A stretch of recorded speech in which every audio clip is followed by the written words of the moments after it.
Praise the Lord. மிக தெளிவாய் சொல்லுகிறார். அங்க மிக சொல்லிருக்கு. திரும்ப வசனத்தை வாசிங்க. யாக்கோபு 4:22.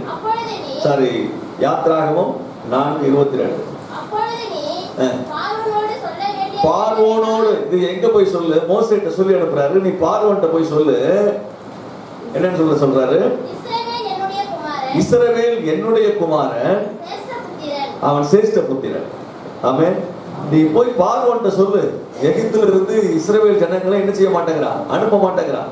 நீ அவன்கிட்ட போய் சொல்லு, இந்த ஜனங்க நீ நினைக்கிறியா அடிமையா வச்சுட்டு 400 வருஷம் ஓட்டிட்டோம், அதனால இவனுக்கு யாரும் ஆதரவு இல்லை, யாரையும் கேட்க முடியாது, இவன் அண்ணன் காப்படி ஒடுத்து உதவாதவன், இவனை வச்சு நம்ம என்ன செய்யலாம், வாழ்க்கையில முன்னுக்கு வந்துடலாம், நாட்டை என்ன செய்யலாம், பெருசா காப்பாத்திட்டு போயிடலாம். நம்ம இப்படி போலாம். பாத்தீங்கன்னா நாட்டுல நிறைய வேலைக்காரர்கள் ஒன்னா சேர்த்தாங்கன்னா சேர்ந்துட்டு வல்லரசு இடத்துக்கு கொண்டு வந்துடுறாங்க. நாடு என்னவா? வல்லரசு நாடு. அப்போ எகிப்தை வல்லரசா மாத்தினதுக்கு யார் உதவியா இருந்தது? இந்த இஸ்ரவேல் ஜனங்கள். வல்லரசா மாத்திடலாம் என்று சொல்லி நினைக்கிறியா? நீ ஒண்ணுமில்லாம போற காலம் வரும், இவங்க யாருன்னு நினைச்சுக்கிட்ட என்று சொல்லி இவன்கிட்ட சொல்லி அனுப்புறாரு. மோசேகிட்ட சொல்லி இந்த மோசேகிட்ட சொல்லி அனுப்புறாரு, இவன் என் குமாரன், இவங்க யார்? என்னுடைய குமாரன், இவன் சிரேஷ்ட புத்திரன், போய் சொல்லு அப்படின்னு சொல்லி அனுப்புறார். அப்ப இந்த இஸ்ரவேலை குறித்து பவுல் அப்போஸ்தலன் ரோமருக்கு நிருபத்துல 9ஆம் அதிகாரம் 13ஆம் வசனத்தை சொல்கிறாரு. இப்படியே யாக்கோபை சிநேகித்து, ஆண்டவர் யாக்கோபை என்ன செய்தாரா? சிநேகித்து. அப்படியானால் தேவனால் நேசிக்கப்பட்டவன் இந்த யாக்கோபு. இந்த யாக்கோபுக்கு தான் பேர் என்னது?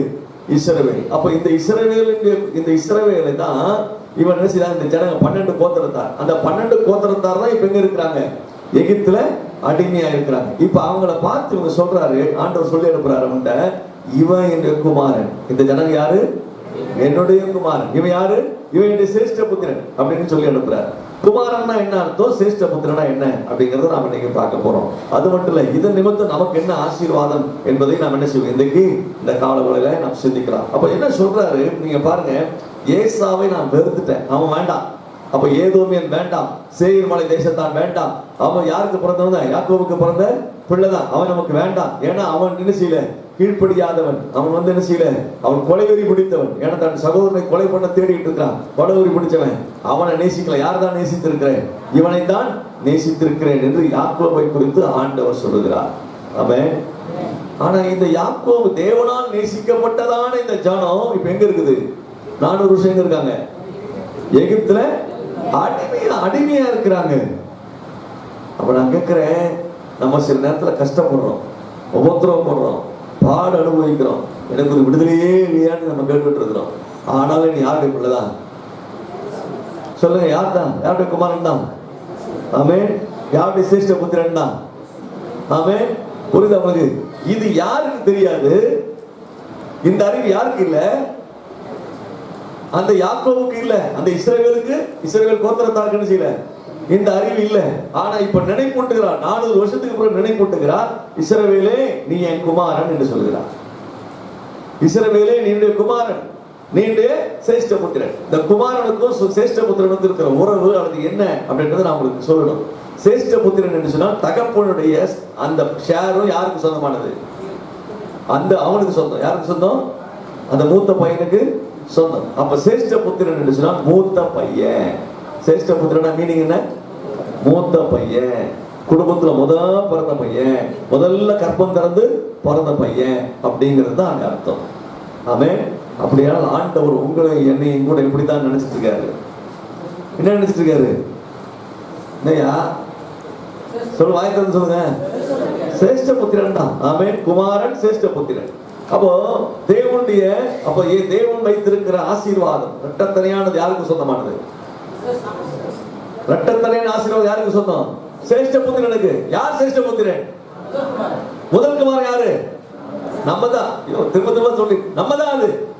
ஆமென். அப்ப நமக்கு இரட்டத்தனையான ஆசீர்வாதம் உண்டு.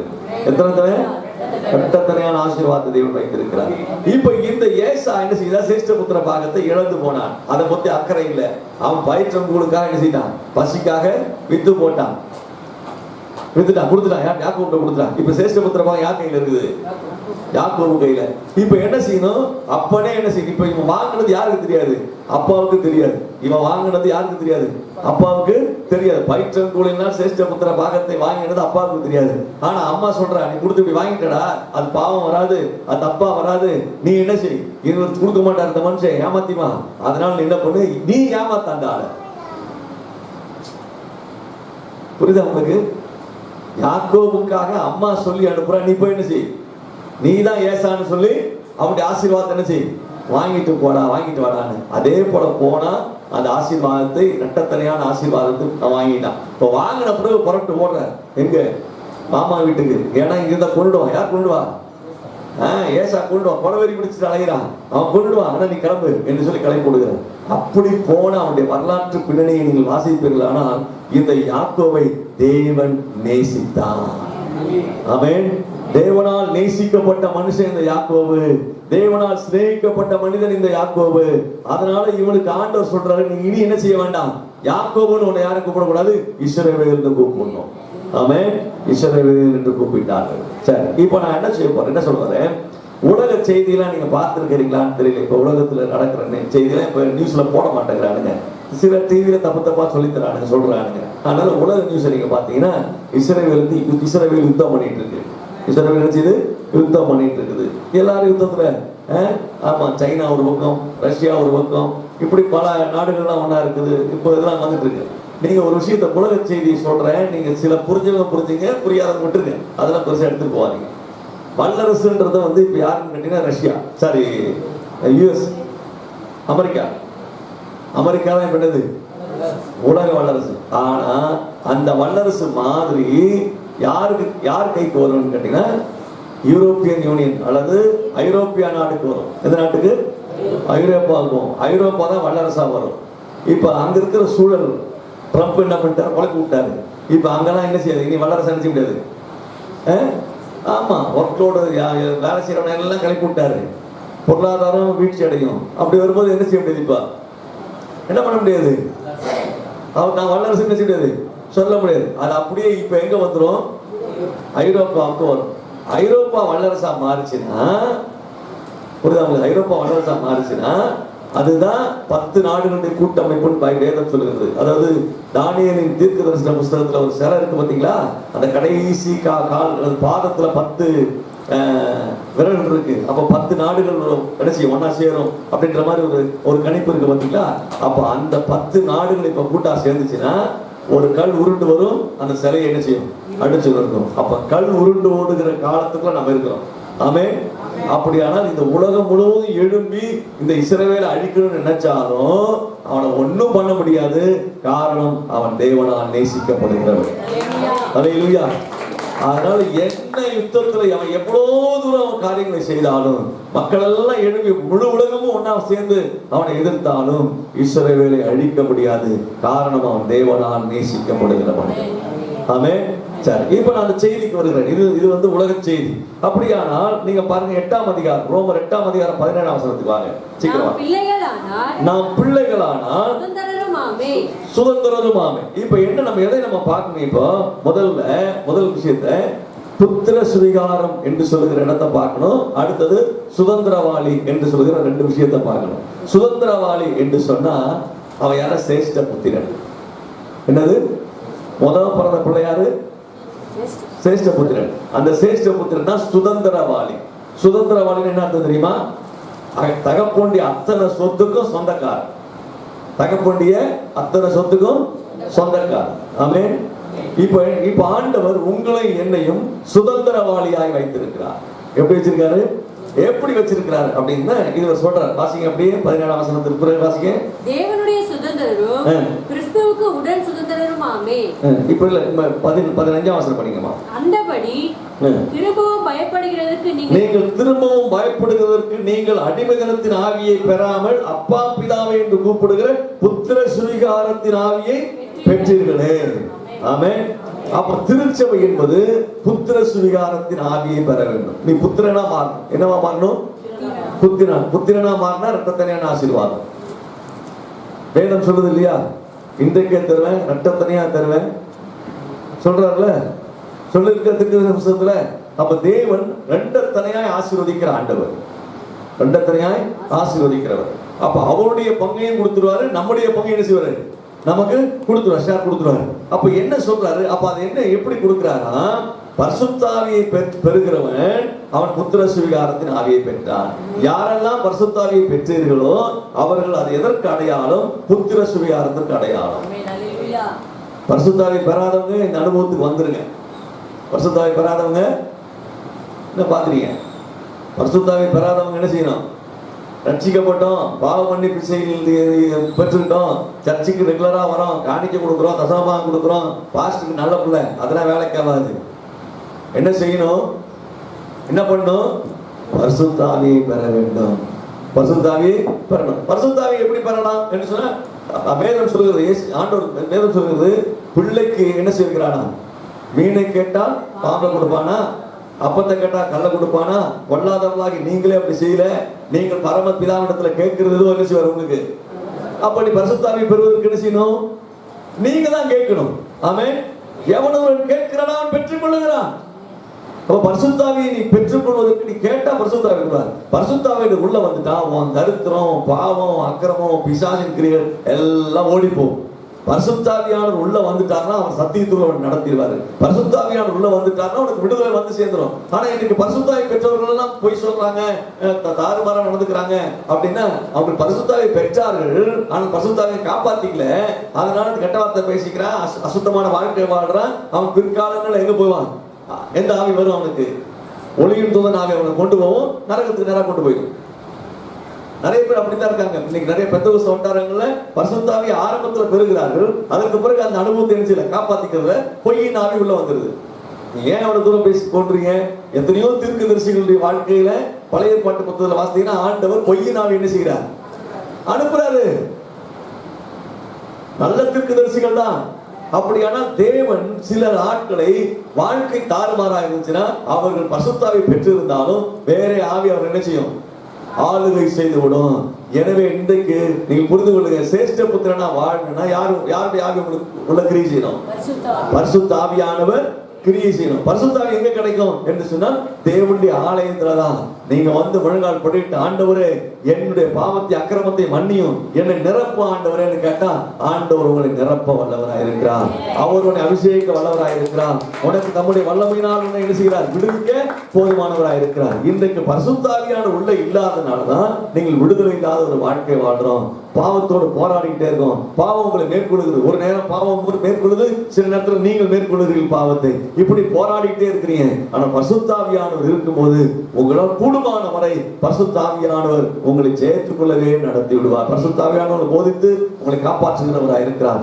எனவே பரிசுத்த ஆவியினுடைய அந்த அபிஷேகமும் பரிசுத்த ஆவியானவர் உள்ள இருந்தா நீ சிரேஷ்ட புத்திரர் என்று சொல்லுகிறதுக்கு அதுதான் அடையாளம்.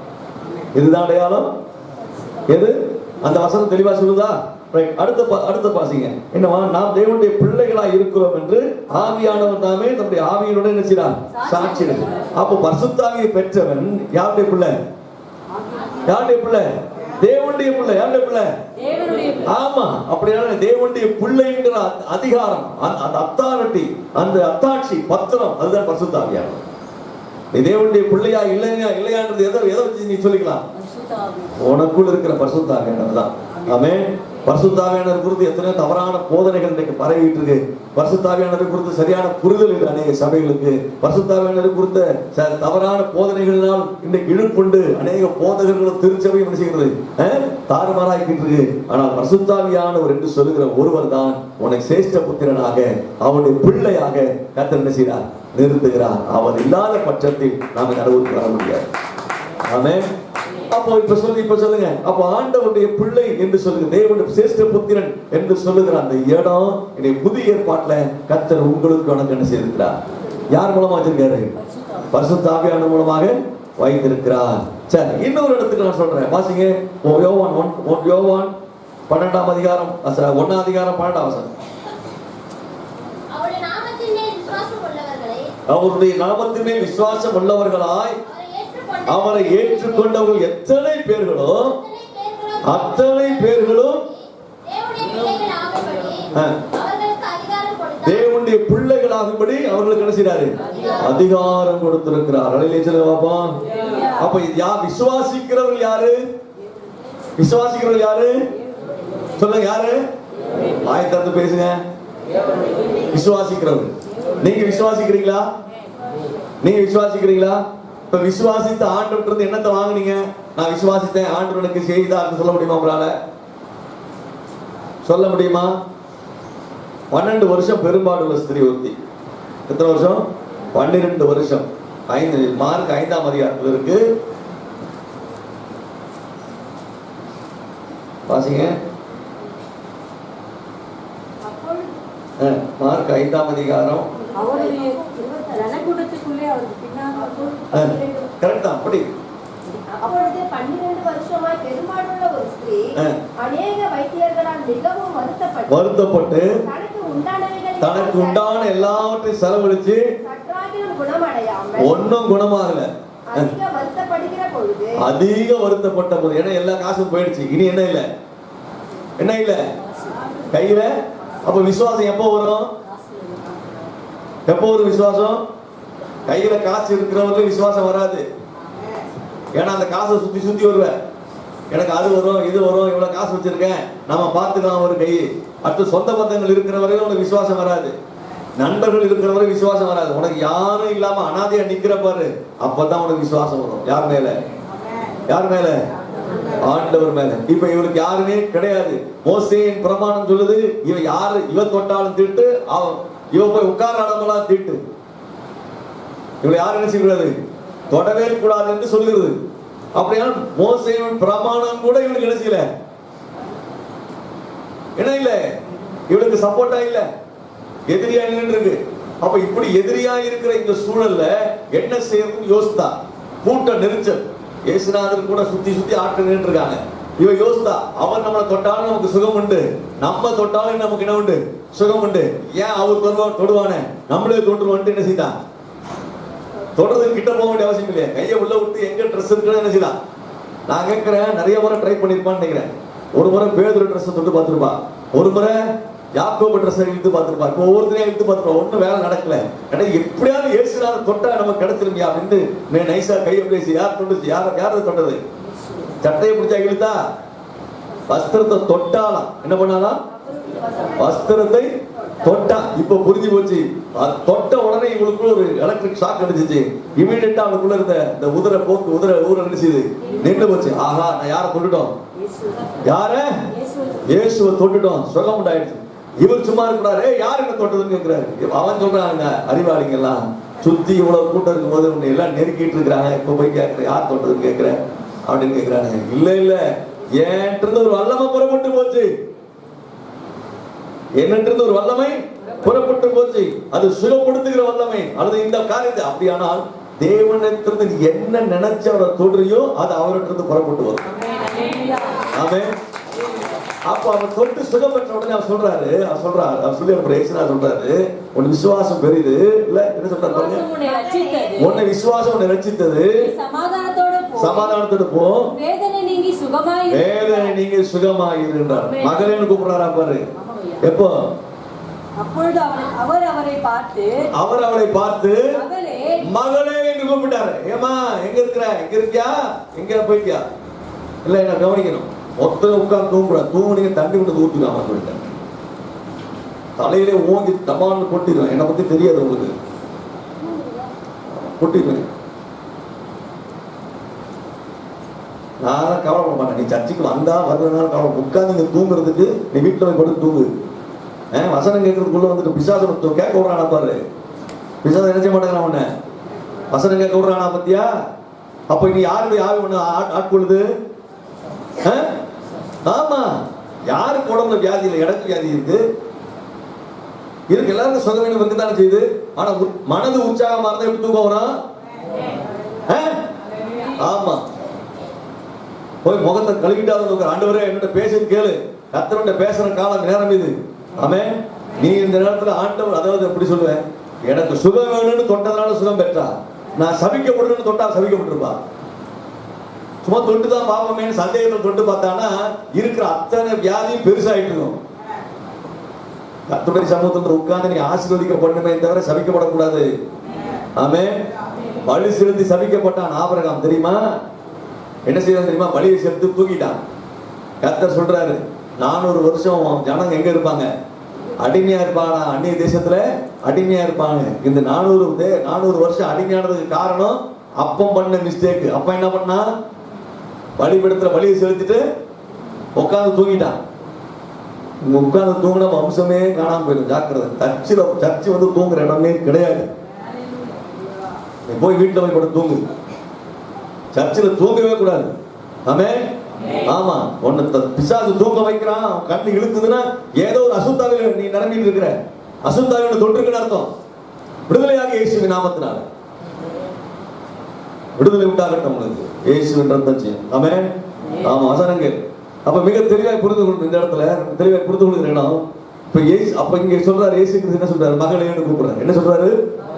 மகளேன்னு கூப்பிடுறாரு. அப்படியானால் இவள் விசுவாசம் ரசித்ததுனால இந்த விசுவாசத்தின் வழியாக இவள் யாருக்கு மகளாய் மாறிட்டார்?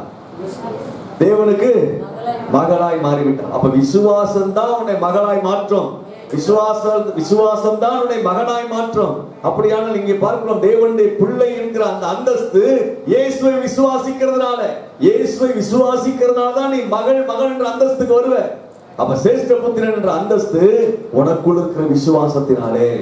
அப்ப விசுவாசம் உனக்கு என்னத்தை கொண்டு வந்திருக்கும்? என்ன கொண்டு வரணும்? விசுவாசம் உனக்கு என்ன கொண்டு வரணும்? கொண்டு வரணும். ஆனா என்ன நடந்திருக்கணும்? சட்டத்துல ஏதாவது ஒரு அற்புதம் நடந்திருக்கணும். நீ ஆண்டவற்றிலிருந்து ஏதாவது ஒரு அற்புதத்தை பெற்றிருக்கணும். அந்த அற்புதம் தான் உன்னை மகள் என்ற அந்தஸ்துக்கு உயர்த்தும். நீ என்ன அற்புதத்தை பெற்ற?